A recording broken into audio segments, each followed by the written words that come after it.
শীতের সন্ধ্যেতে বাড়িতেই বানিয়েছিলাম ভেজিটেবিল চপ। খেতে কিন্তু ভীষণ টেস্টি হয়েছিল। চলো তাহলে রেসিপিটা তোমাদের সাথে শেয়ার করি। গ্রেটার দিয়ে বিট, গাজর আর আলুটা গ্রেট করে নিয়েছিলাম। এরপর কড়াইয়ে তেল দিয়ে বাদামটা ভেজে তুলে নিয়েছি। ওই তেলেই দিয়ে দিলাম অল্প একটু পাঁচফোড়ন আর হলুদ। তারপর দিলাম আদা আর কাঁচা লঙ্কা বাটা।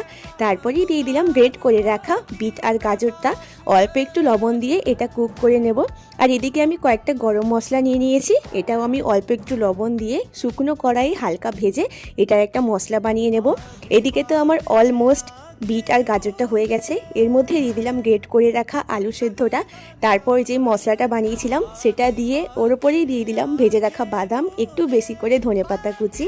তারপর দিয়ে দিলাম অল্প একটু চিনি।